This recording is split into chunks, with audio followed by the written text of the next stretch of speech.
The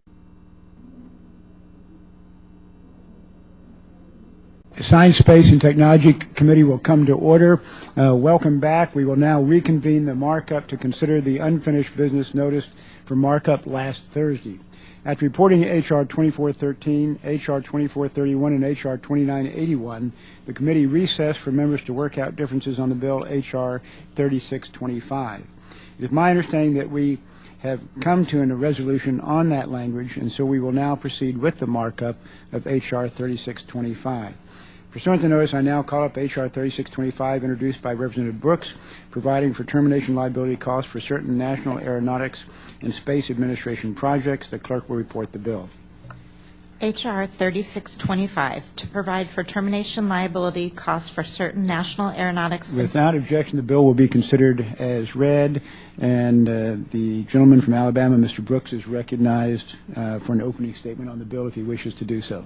Thank you, Mr. Chairman, for the opportunity to discuss H.R. 3625, which frees up funding for the Space Launch System, Orion Crew Capsule, and International Space Station, and prohibits cancellation of any of these programs without express congressional consent. H.R. 3625 helps accelerate progress on these vital space programs by allowing these programs to spend dollars that have already been appropriated on actual work, rather than withholding these funds on the unlikely chance of program termination.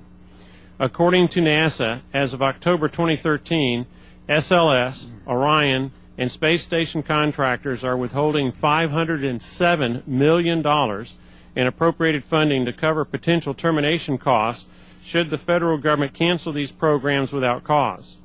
H.R. 3625 frees up that $507 million for productive work.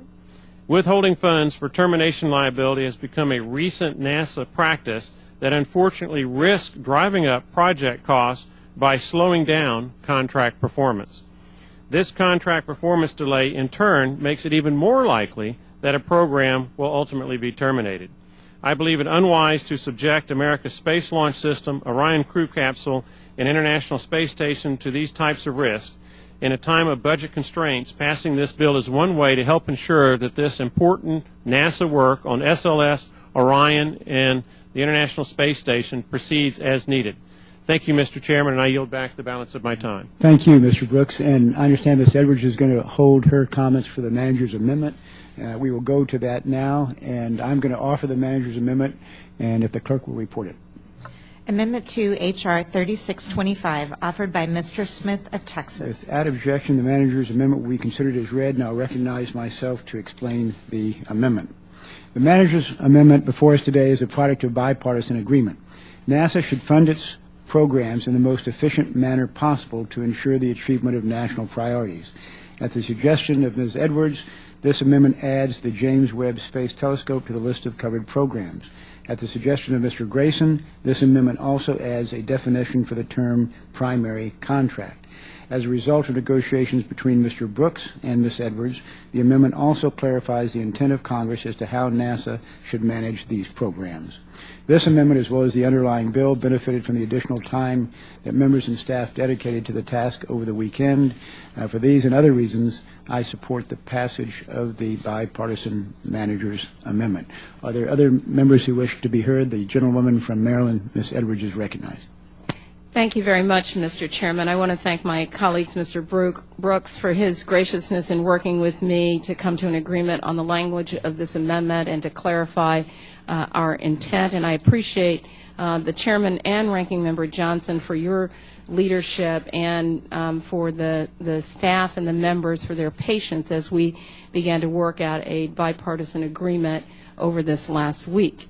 I think that today's bill and the manager's amendment will help to ensure that NASA and its contractors can apply all of the funds that are designated and appropriated for the program, which the administration and the Congress have agreed are NASA's high priority projects: the International Space Station, Space Launch System, Orion, and the James Webb Space Telescope, and to do that directly to perform the meaningful work that's intended on these projects.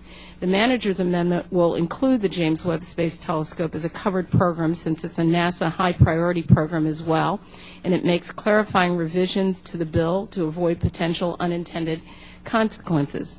there is nothing in the bill that really changes the circumstance for other NASA programs, and I want to make that clear. What the amendment does is it makes clear that a covered program be terminated, should a covered program be terminated for the convenience of the federal government, then the federal government is responsible for payment of all allowable and reasonable negotiated termination liability costs. The taxpayers deserve our efforts, especially in an environment of constrained budgets, to find ways to facilitate agency progress on these high priority programs, and that is to apply all of the funding that we intend to these programs. At the same time, should a termination have to occur for the convenience of the government, then we're not going to rob other NASA programs, whether they're research, science, or any other NASA program, to pay for that convenience. Instead, the agency needs to come back to the Congress and have an appropriation designated to pay for those costs. That's our intent. Sometimes it's actually a good idea for us to take a little pause in our decision making to make sure that we've examined all of the angles before a final determination, and I think the manager's agreement does just that. In fact, bipartisanship, as we know, takes effort. It takes a willingness to compromise, and I'm really encouraged by the outcome of the collaborative discussions we've had over this last week between members and their staff, as well as between the majority and minority committee staff.